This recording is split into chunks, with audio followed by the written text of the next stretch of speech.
There is no escaping the fact that in the world of fishing, size matters. That's well clear of 100 pounds.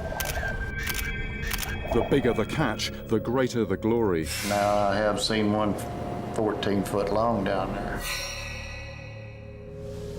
What interests me, though, is when such giants are blamed for injuring or even killing people.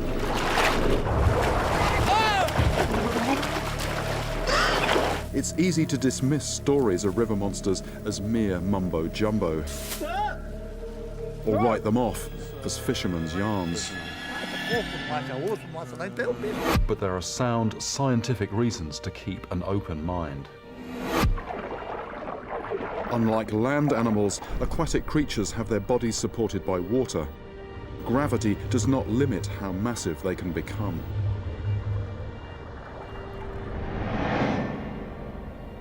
For a fish, the critical factor is food. If there's enough of it, a fish will just keep on growing. It's what scientists call indeterminate growth. Your typical goldfish might not live for more than a few years, but some fish can live for over a century, time enough to pack on some serious weight. Most rivers are also murky. Beneath the surface, our eyes simply cannot see what is or isn't there. Often, the only way to find out is to cast a line into the water. It's a bit like asking a question. And the answer, when it comes, can sometimes just blow you away. Those teeth! It's just a murderous animal, this thing. Put simply, fish can, and sometimes do, grow huge. And muddy water is the perfect place to hide. So I don't automatically dismiss tales of monsters.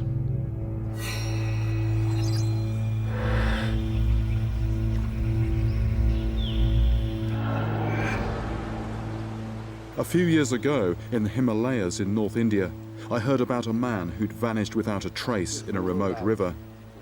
Supposedly, he'd been swallowed alive by a huge carnivorous beast. Subsequent investigation uncovered 2 other victims, one of them a young boy who, as he was dragged under, yelled, "Papa, something has grabbed me." His body was never found. Then, almost unbelievably, I was told about a creature that could literally inhale its victims. It can suck you in from a distance. He says it's huge, it's vast, and it's black.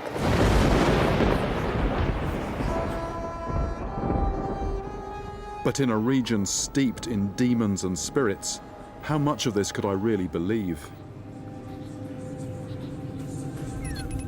The Kali River is named after the Hindu goddess of death and destruction.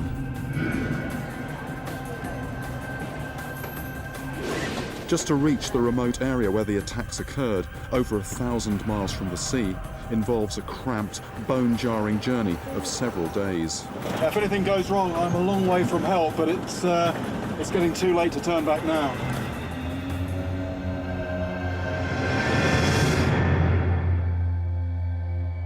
Once you arrive, it's plain to see that the Kali can be every bit as treacherous as the goddess. Common sense suggests that those who died here might simply have drowned. Yet in each case, the water where the victim vanished was calm. And having already listened to several eyewitnesses, I now think I know the culprit's identity. My prime suspect is a sumo-sized catfish known as a goonch. But after fishing myself ragged for more than a month, I still don't have a shred of evidence for such a monster.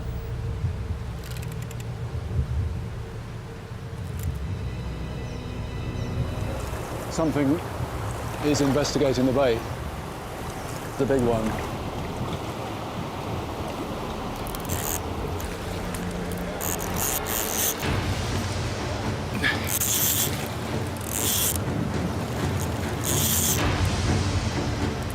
That is direct to a fish. It feels like the bottom, but it's actually a fish. Take this easy. Be ready for it to run, though. It might well run. It's actually in very close. There's the trace. The fish is going to be visible very soon. But this isn't what I think. I've just got the mother of all turtles. The mother of all turtles. This giant soft-shell turtle has bone-crunching jaws and a strike like a cobra. Big stone here! Even the locals had never seen one this size. We need to cut the line. Blimey, O'Reilly. The monster I'm after has to be bigger than this, at least as large as a person. By now, though, I'd figured out how my goonch was packing on so much weight. On the Kali, there is a regular and unusual supply of food. It is the Hindu custom to burn the dead on the banks of the river before consigning their remains to the waters. It's possible that the man-eater has grown fat on human corpses. Sounds pretty gruesome, but of course it's just perfectly natural behaviour for a scavenger. The thing about these stories, though, is that this monster appears to have made this sinister quantum leap to feeding on living animals, including people.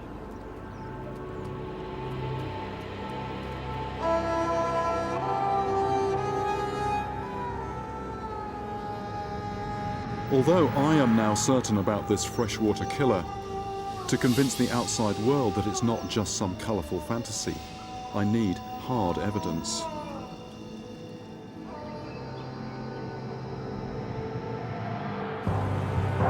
Stalking this predator has become an obsession. Looking back, though, I now realise that my judgment had become as threadbare as my t-shirt. It's in the fast water. Something very powerful here. Try and relax and keep a bit calm. Gaining a tiny bit of line. But giants weave their own magic, and I'd fallen under the spell of the goonch. Right, the water is flowing this way now. I've got it into the water that's flowing this way. Then, before I know it, I'm running out of ground, and the fish is about to escape downriver. The big problem here is that if it gets out of this pool, I won't be able to pull it back against the current. This is very, very touch and go, very touch and go. And if it gets away, all I've got is another fisherman's tale, which no one is going to believe. I'm going to have to go for a swim.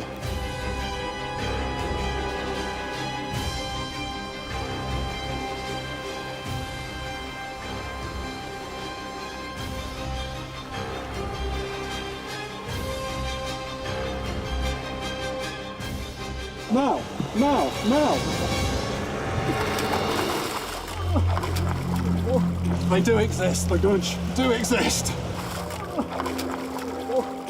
That is a serious sized goonch. That is as big as a person. It is bigger than a lot of people around here. Weighing in at 161 pounds and bristling with vampire teeth, this certainly is a beast that could drag you to your death. My catch proves that there are monstrous fish here, big enough and fierce enough to kill a human. But the man-eater itself could be 3 feet longer and 3 times heavier than even this bruiser. If such a leviathan seems implausible in fresh water, then consider this. A Mekong giant catfish netted just a few years ago in Thailand.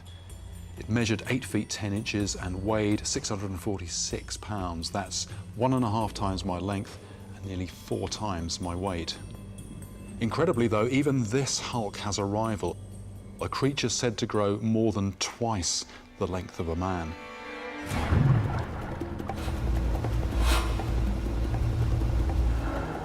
It's a fish I've met before, and I still bear the scars of that painful encounter. I was in Brazil filming my first fishing show in 2002, helping a scientist net fish from one of his breeding ponds. I was wary because the fish in question have hard heads and an unnerving habit of bursting out of the water like missiles. When it came, the blow to my chest had been doubled up in pain. But a few inches higher and I wouldn't have a face. Later, a heart scan showed permanent muscle damage similar to that caused by the steering wheel in a car crash. Even now, my heart still has an irregular beat. So I'm nervous about a rematch with this monster, an armor-plated battering ram known as the Arapaima. It isn't long before I have the chance to confront my demons.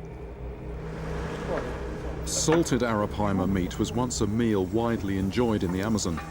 But since a ban on commercial fishing in Brazil, a few enterprising river people have started to farm them in pens like this to satisfy demand.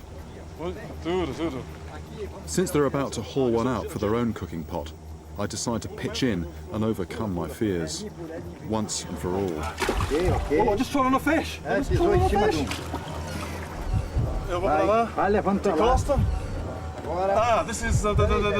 This is a bit like a boxing ring. It's about the same size. There's 35 fish in here, nearly as big as I am. And I'm starting to... Bom. I'm just hoping lightning won't strike twice. Okay, tá ajeitando o chumbo agora. I'm walking forward, which means all the vulnerable bits of my body, a boxer would be covering them up. De frente, eh? De frente é melhor. I'm afraid. And Jeremy is afraid, he's saying. I think that is fairly clear to see. Tá beleza, tá beleza. Okay, that's going well. Vai começar a pular. Right, they're going to start jumping any minute, he's saying. Any minute they're going to start jumping.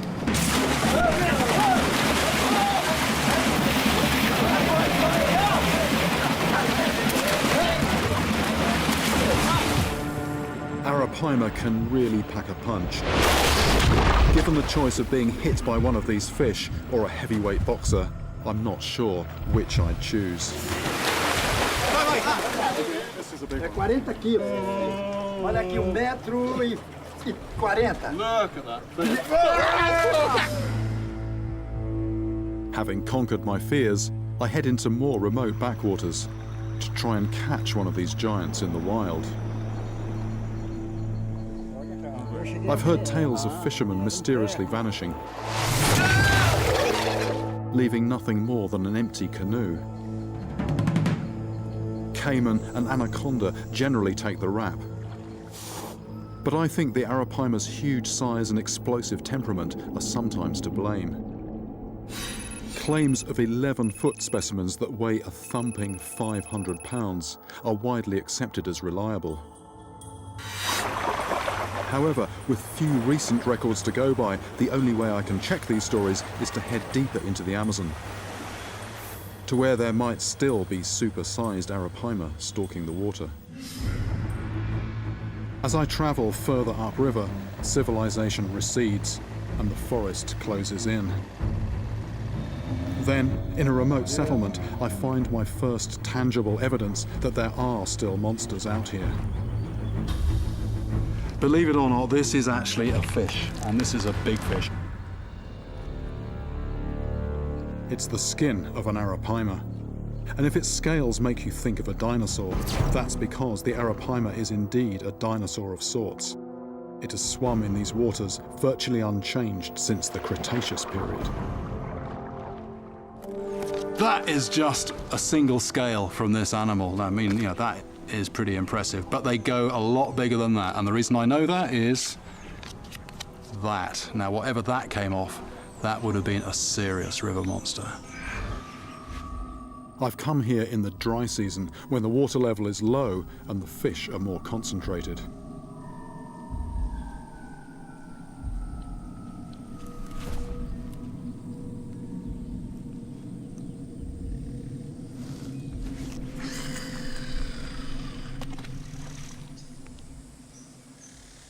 One thing that I learned from the tribes people, which is actually quite hard to do, but I've just got to be patient.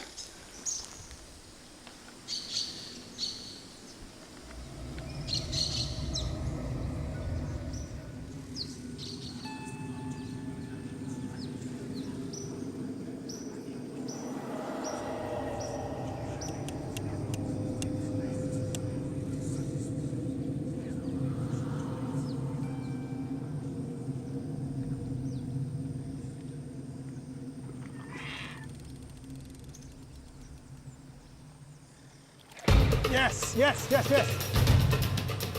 Yeah. That's a fish, that's a good fish. Closer.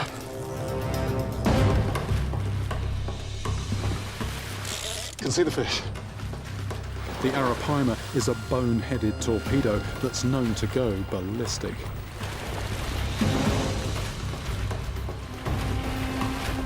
But after 20 frenzied minutes, the beast begins to tire.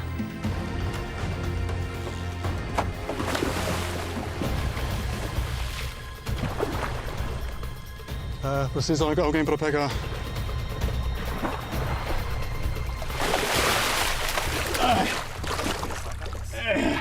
Right, it's got to be out. There we go.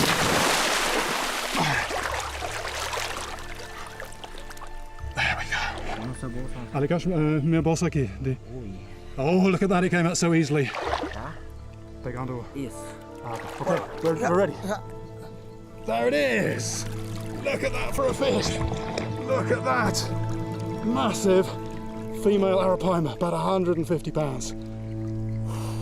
I finally have the proof in my arms that huge arapaima are still out here. In time, this one could more than triple in weight.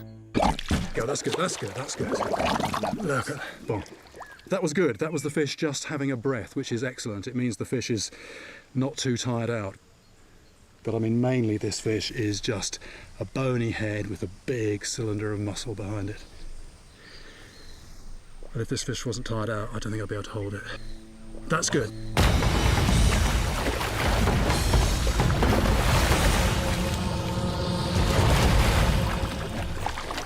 No, it's gone. We were just wondering if it had enough strength to go, and no doubt about it, I just couldn't hold it. You know, finally feeling the strength of it. I'm in no doubt now that if you were in a small fishing canoe and that thing hit you underneath, it would easily upend the canoe, and then if you're in the water afterwards and you got on the wrong side of that head, my goodness, that would absolutely take you out. If an arapaima packs a punch, then imagine an even bigger fish, perhaps 18 feet long, bursting out of the deep. A beast of such staggering size can only exist if there's a large food supply. But in Alaska's Lake Iliamna, where such giants are said to lurk, there is indeed plenty to eat. Millions of salmon come here every year to spawn and then die, showering the depths with their spent bodies. More than enough food to fatten something into a giant. I've done most of my monster hunting in the tropics, not the cold subarctic. Lake Iliamna is North America's very own Loch Ness. And rarely have I been so intrigued by tales of a freshwater giant.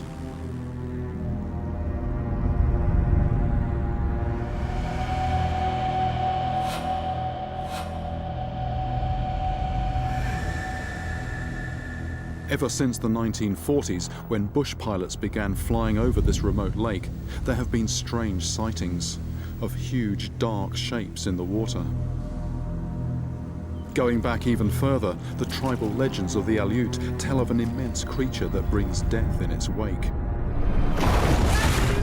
People have disappeared out of their boats. Whatever it was in the water, they were afraid it would just come up and swallow them. That's where we saw it. What we saw was 15, 18 feet long. It has no fear of taking on boats and their propellers.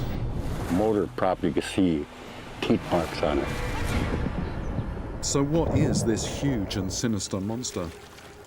Pilot and town mayor Glenn Allsworth Sr. tells me a chilling story from the 1940s. A gentleman working for us was trying to catch these large lake trout, but he kept having them break the line.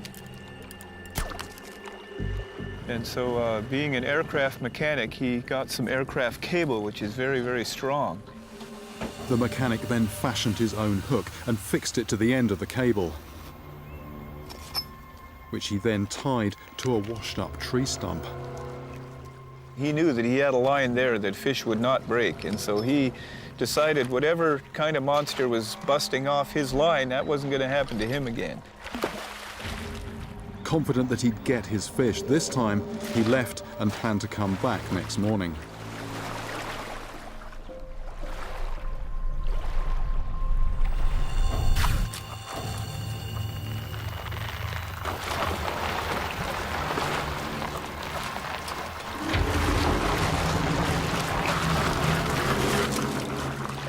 A neighbor that lived by the river observed that stump passing by against the wind in the lake was very rough.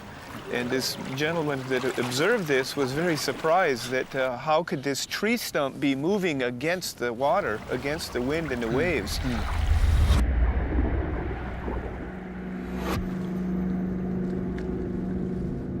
When the weather closes in, the waters are smothered in an eerie fog. The creepy atmosphere is reinforced by local folklore, which says that if you see the monster, a tragedy will soon befall your family. In conditions like these, the brain becomes very suggestible, and it's easy for your mind to play tricks on you. I actually thought I saw something back there, and I did a real double take, but I think it was just the dark, long face of a wave. And I can really imagine how, if you're out here any amount of time, you know, you're going to see things possibly even if there's nothing there. I've got to stay detached and not let my imagination get in the way. One clue that may help to solve this mystery lies in the fact that Lake Iliamna is connected to the sea. Flying along its shoreline, I spot some unusual inhabitants. Just seen some dark specks on a tiny little island down there, hauled out on some gravel. And those are freshwater seals. Now this is one of very, very few places in the world where you have seals in fresh water.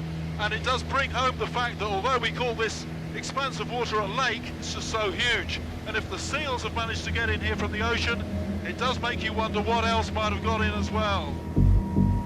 There is one creature I know about from North America's Pacific coast that is big enough to fit the bill, and which can also survive in fresh water.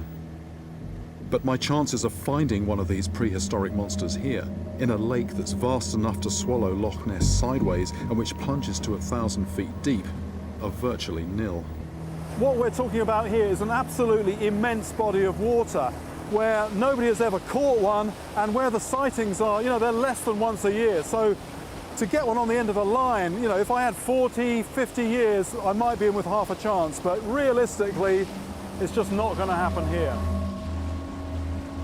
My chief suspect is a real dinosaur from the deep, but to meet this giant in the flesh, I need to leave Alaska and head down to the Columbia River on the Oregon-Washington border. The move soon pays off. Before I know it, I'm into a big fish that feels unstoppable. Jack, I think it might help if we cast off. Are we going? Are we on our way? This is a long, long run. We're running out of line here. We're running out of line. We need to go quick. We're on the backing. We're on the backing. That is certainly a big fish. Wait a minute. Wait a minute. If you have a look at this line, this is the backing. That's the end of my line there, off the reel. I want to get the proper line back on the reel. Right, there we are. We've got the line back on the reel here. That was hairy. I was just watching my line going. That line's coming up in the water. There's the fish. There's the fish. There it is. There we go. There we go. There we go. There we go. Ah, I've seen the fish now. That is certainly a big fish. This is my prime suspect for the Iliamna monster, a giant white sturgeon. That was a tiring fight. I've caught some big fish in fresh water. This is probably the biggest freshwater fish I've caught. Every year, these juggernauts steam up rivers to spawn. Is it possible that some once strayed into Lake Iliamna and then took up permanent residence? About 300 pounds this one. It's, you know, a real monstrous fish. That's actually 105 or even 106 inches. That's 8 foot 10 inches. Nearly 9 foot. Nearly 9 foot, this fish. It's quite a thought. That's 1.5 times me. With a mouth like a giant vacuum, a sturgeon sucks its food off the mud. In Lake Iliamna, it would be able to gorge itself on the millions of dead salmon. Multiply this annual feast by a lifespan of 100 years or more, and you have your monster. This looks big in the water, but these things grow to 20 foot, possibly even more, and I mean, just imagine seeing that in the water. I mean, you could be forgiven for saying that was a monster. The sturgeon's feeding habits would also explain why it's so rarely seen on Lake Iliamna, because it spends most of its time in up to 1,000 feet of water. A fish like this lives in a totally different world, perceives its world in a totally different way. The fact that a sturgeon like this spends most of its time in the dark depths is reflected in its unusual anatomy. It's actually got very small eyes for such a large animal. Vision doesn't play a very big part in its world. Those 4 feelers near the mouth, that's how it tastes the water. That's how it found the bait, the scent trail coming down the current. That's what led it to my bait. But what about that story of teeth marks on a propeller? At first glance, it doesn't make sense. Just take a little look at the mouth here. There's no teeth in there at all. I can put my hands in there. However, looking closely at this animal, I think I know what might have done the damage. And what's interesting about a sturgeon, it's got bony plates on the outside of the body, not totally covering it, but just in rows. And these are, some form of protection. They really are, sort of quite tough bits of bone. I believe that the boat accidentally ran over a basking sturgeon, and that the fish's bony plates caused what looked like teeth marks. Harder to explain were stories of people disappearing from their boats. Until I read reports of another species of sturgeon, the Gulf sturgeon in Florida, leaping out of the water and seriously injuring people.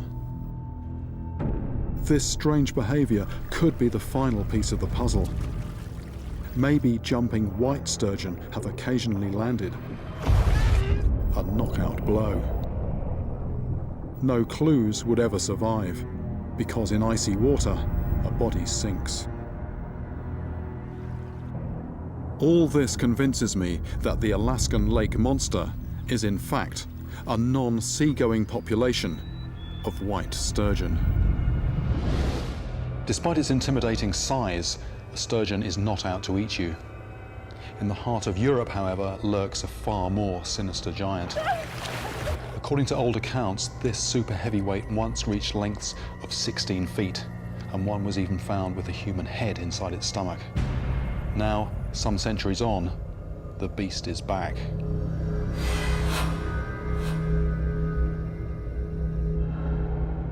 Chronicled since the Middle Ages, this leviathan recently made headlines in Berlin when it attacked swimmers in a lake. Then there was a wound on my leg, there was blood. Suddenly, something big bit me. It's muscling back into its old haunts. And in one river, it's threatening to become a true freshwater terror. Don't tangle with these guys in their environment. The Wells catfish is a European predator that can reach a frightening size. There's one place where I'm going to find out just how big the Wells catfish grows and how potentially dangerous it is. It's here, the Rio Ebro in northern Spain. The fish is introduced, it's been here a little more than 30 years. But in that time, they're catching fish bigger than I am. In 1974, a German scientist released some Wells catfish into this river. Ever since, they've grown not only in numbers, but also in size. I want to see for myself just how big they can get. There are 3 reasons why the Wells catfish are growing so big in this river. It's a mixture of man-made and natural. For a start, you've got 3 of these huge dams, and it just means there's so much more water, more space for the fish to live in. On top of that, this water is hot. The fish, being a cold-blooded animal, can just feed and grow for more months of the year than they do in Eastern Europe. This place was stuffed with fish anyway, particularly carp. The anglers are coming in, they're throwing in huge amounts of bait and just sending the whole system into hyperdrive. But what triggers these fish to attack? I decided to take a high-tech look at this predator's behavior, and what I saw next was a real surprise. What we're doing is we're doing something called clonking, and it's making sending a sound wave down into the water. And we can see on the sonar. Oh yeah. Yeah. Oh yes, yes, yes. Yeah, yeah, yeah. Direct on your lures. There he is, tentacles. Yeah. Right, what's happened now? And it's coming up now, right in the middle of the screen. Fantastic. He's attacking the camera. What this has just demonstrated is that when you've got splashing, when you've got commotion on the surface, the catfish, which they live on the bottom, they will come up to investigate. There it is, there it is, there it is! Look at that! This is a first for me, actually seeing a fish attacking a bait, attracted in by sound and vibration. It reminds me of the way piranhas react to a thrashing victim, closing in for the kill. But this fish even has a go at the camera.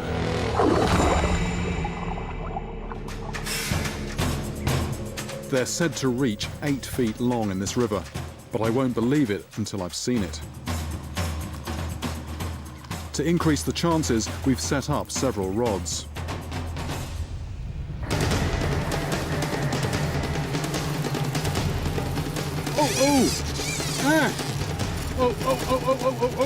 This is physical stuff.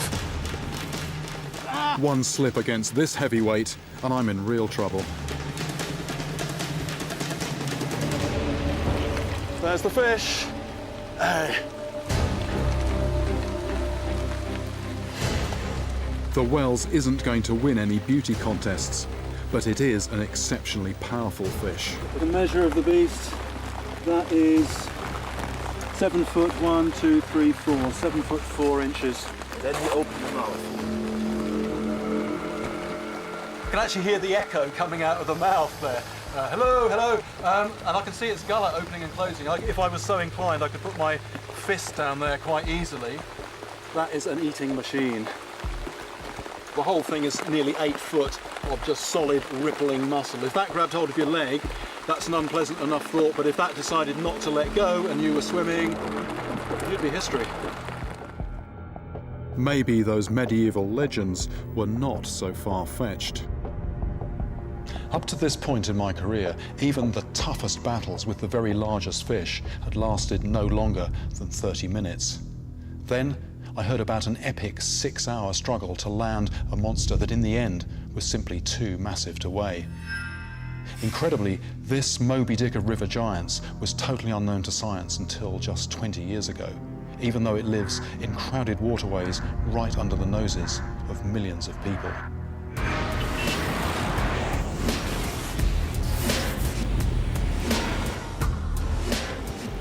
But the giant freshwater stingray is no ordinary monster.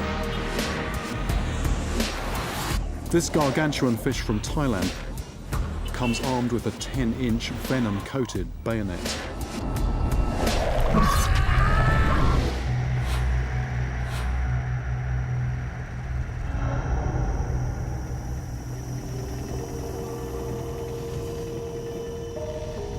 When fisherman Pung San hooked one of these monsters, rather than cut the line, he decided to try and bring it in. For people here, such a huge fish is a potentially lucrative catch. What happened? The stingray came to the side of the river and then wouldn't come any further, actually basically got buried in the mud. So what he had to do was actually get in the water, and it was about chest deep, and then completely go underwater with a rope, feed the rope through the spiracles, the water intake of the stingray, not the rope. He'd managed to pull it off the bottom, and it was actually as it rose in the water that he then felt this pain.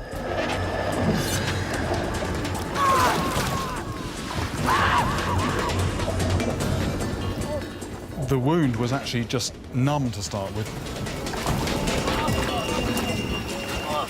And then just this incredible pain, and in fact so painful that he collapsed from the intensity of the pain and actually had to crawl the remaining distance to the house. This was something that wasn't going to go away on its own. It did need urgent medical treatment.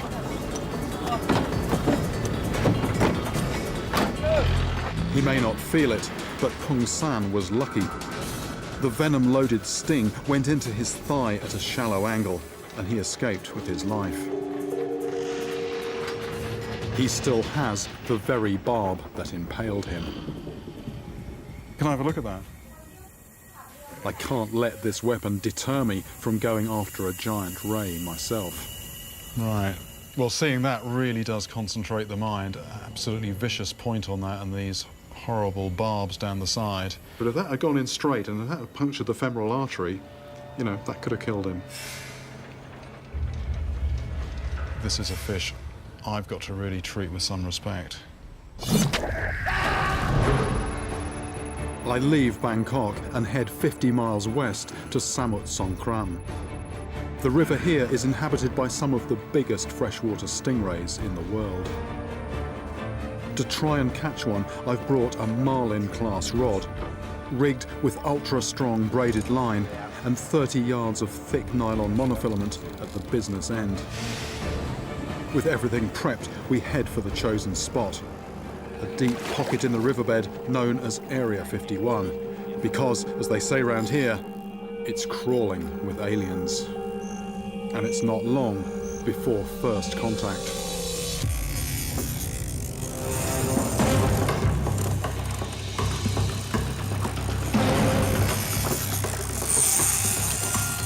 It's spinning the boat, it's spinning the boat. Something powerful swings the boat round, then glues itself to the bottom. This line shouldn't go. The rod's always a bit of an unknown quantity. Ah! Ah! Just had visions of this rod suddenly shattering and getting a face full of fiberglass and carbon fiber. That's pulling down, that's pulling down. There is quite a real possibility of this thing pulling me in. It feels like I'm trying to pull the plug out of the bottom of the river. All I can do is dig in and keep the pressure on. But after 30 exhausting minutes, I haven't gained an inch. Ah. Ah. This isn't like any fishing I've ever experienced, and I start to wonder if I can cope.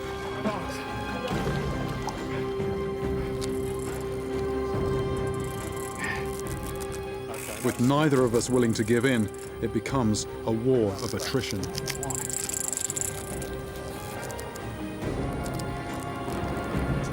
Just been told it's 1 hour, 5 minutes so far. We're into about round 8 now. Oh, look at that, look at that, look at that. It's taking line. That is taking line fast. This thing does not like being bullied. I just decided I was going to, show it who's boss. And the fish is saying, no, no, you're not the boss. For another 40 minutes, we're locked in an energy-sapping stalemate. Come on. Right, I've got the initiative. Whoa! Ah! Then, after nearly 2 hours, a breakthrough. I think it's come off the bottom. There was a sudden sort of break of suction. My arms are cramping up and I'm close to my breaking point, but I finally got the measure of this gigantic fish. It's about 1.5 meters below the surface. Here it comes, here it comes. I'm just seconds away from seeing what must surely be one of the world's biggest river monsters.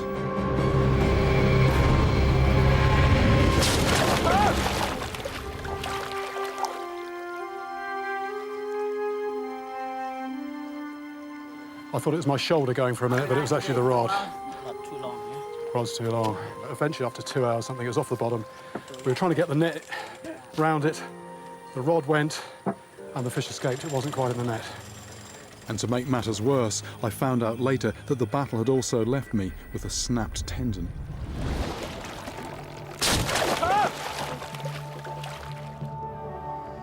After slugging it out for 2 hours, all I'd got was a tantalizing glimpse of the monster and a permanently weakened right arm. Before going back into battle, I needed to find out as much as I could about my opponent. Dr. Ning from Chulalongkorn University in Bangkok is one of the few people trying to study the giant freshwater stingray. I'm hoping she can help me understand why my tug-of-war with that monster was like nothing else I've experienced. Looks like we got some in there. Okay. This is the stretch of river where I hooked the monster that broke my rod. Look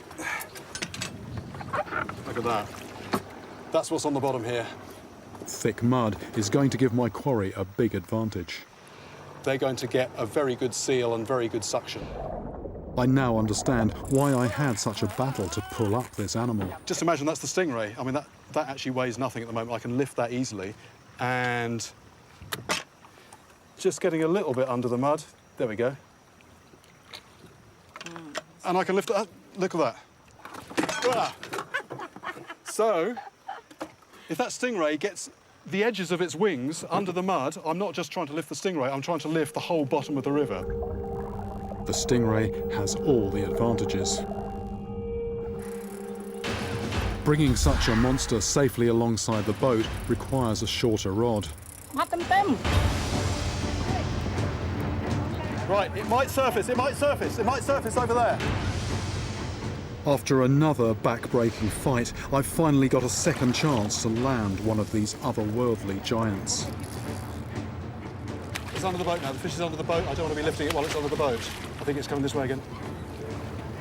Ah, it's just squashing my fingers. It's squashing my fingers. It's gone this way. Sorry, gone this way.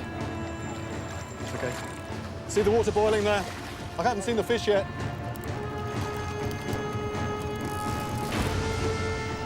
It's near the surface. I've just actually seen the lead. It's up in the water. I think we've got it. I think we've got it. Back of the net. We keep well clear of its 10-inch barb and race back to the shore where a team of scientists is waiting. They are on hand to run tests that will help further our understanding of this animal. But first, Dr. Ning has to secure the barb. Later, she will attempt to collect a sample of venom before releasing the fish.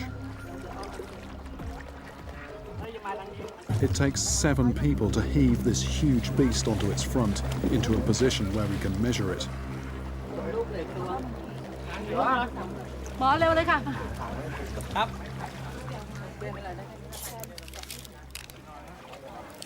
Okay, 180 centimetres to the base of the tail. Okay.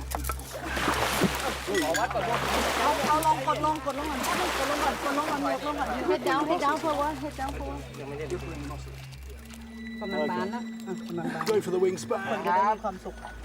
1 metre 91, nearly 2 metres across. 190. At around 6 feet across and roughly 400 pounds, this female stingray is the largest fish I've ever caught from a river.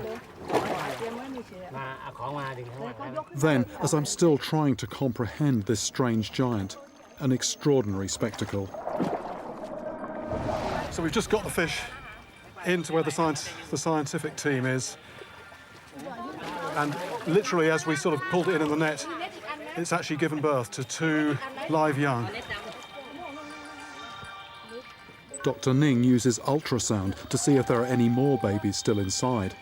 This is the first time that scientists have been able to gather information from the fully developed pups of these stingrays.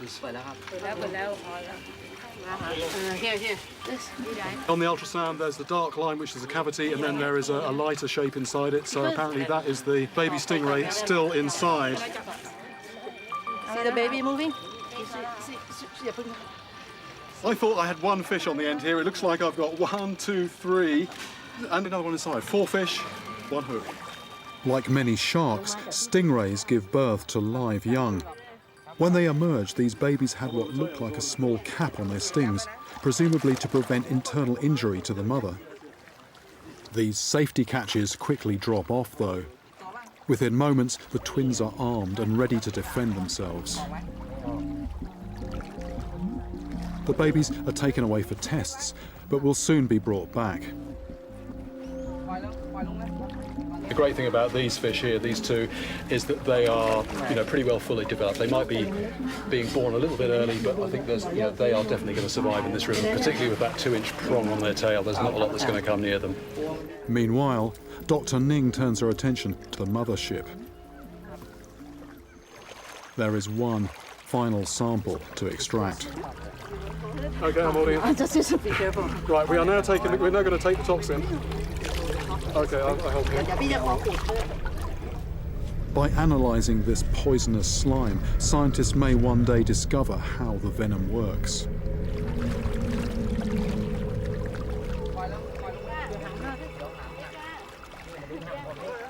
If such a huge creature can live undetected for so long, then what other giants may still be hiding in muddy rivers around the world? After coming briefly out of the shadows, this mysterious monster is reunited with her babies and set free. There he goes, under the boat. Hello. So there she goes. I think she's probably going to go back to all her friends with all these stories of alien abduction. You know, they did experiments on me and all sorts. But personally, I feel like I'm the one who's seen the alien. I mean, just what an amazing, totally unfish-like fish. I mean, a real monstrous beast.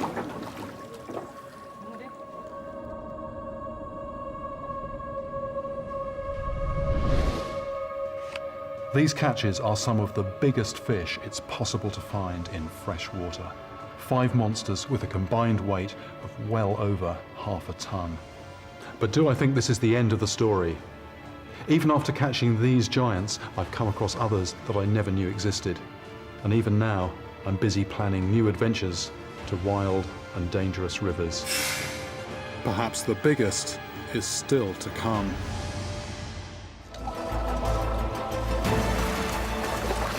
Sharks sink in water, so the gaff is necessary to hold the head up, but it barely punctures the tough skin.